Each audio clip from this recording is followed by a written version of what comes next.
Hello, dear students. I am Anita Nain. Welcome you again on my channel पढ़ाई। तो dear student, last video में हम cover कर चुके हैं मैट्रिक मेजरमेंट को और आज हम शुरू करने जा रहे हैं एक नया टॉपिक जो है प्रॉफिट एंड लॉस। तो डियर स्टूडेंट, इस टॉपिक को समझने से पहले आपको कुछ टर्म्स हैं जो इसमें यूज़ होंगी, उनको जानना बहुत ज़रूरी है।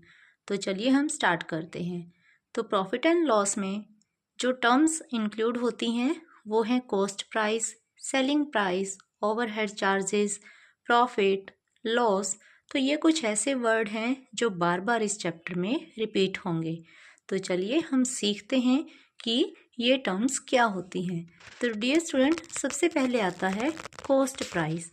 Cost price means the price at which an item is bought, यानी कि वो चीज़ जो हम कोई कीमत चुकाकर खरीदते हैं उसे हम बोलते हैं cost price. I am repeating again here, the price at which an item is bought is called the cost price.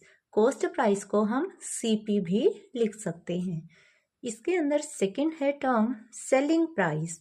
The price at which an item is sold is called the selling price और SP.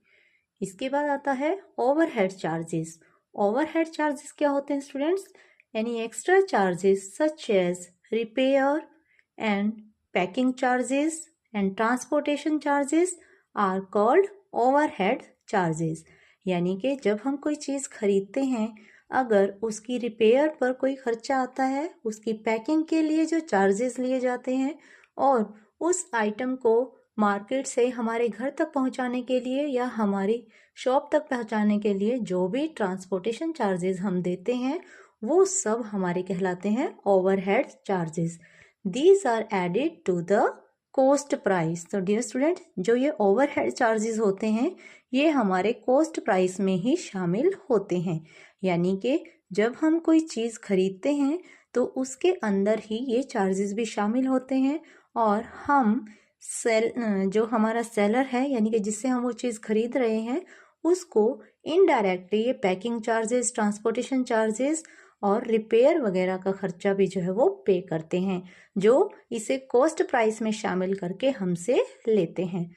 इसके बाद आते हैं profit. तो profit क्या होता है?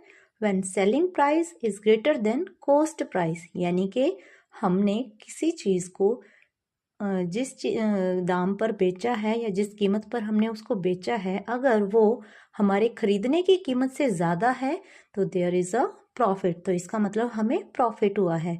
हम इसे कैसे शो कर सकते हैं? Profit is equal to SP. SP means selling price is greater than cost price. इसके बाद आता है लॉस।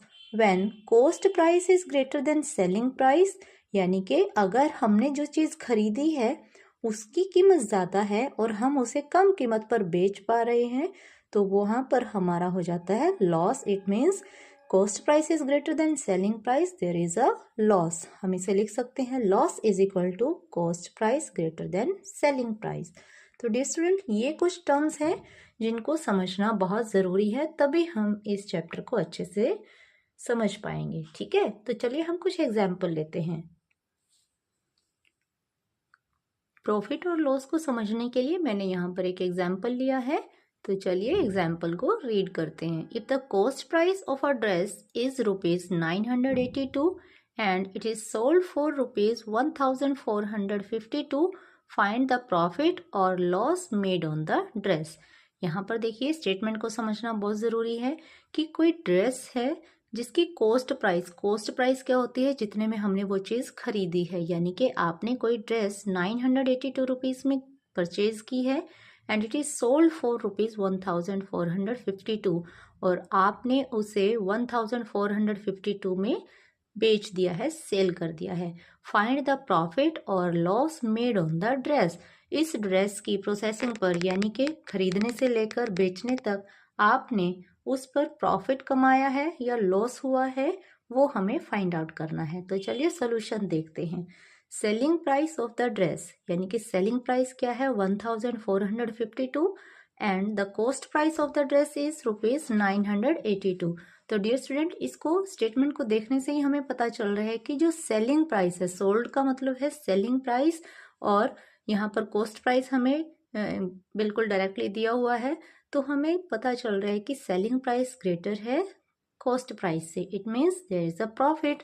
तो profit on selling the dress rupees, हम इसको सब्ट्रैक्ट कर लेंगे। 1452 से 982 को सब्ट्रैक्ट करेंगे तो 2 - 2 0 एंड 15, यानी कि यहाँ पर 5 जो है वो कैरी लेगा 4 से, तो 15 - 8 is 7 and 13 - 9 is 4। It means the profit on selling the dress is rupees 470।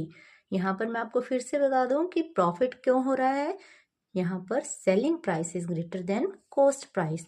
तो डियर स्टूडेंट, ये एक बहुत ही इजी सा एग्जाम्पल था आप लोगों के लिए, और नेक्स्ट वीडियो में हम और भी एग्जाम्पल सॉल्व करेंगे।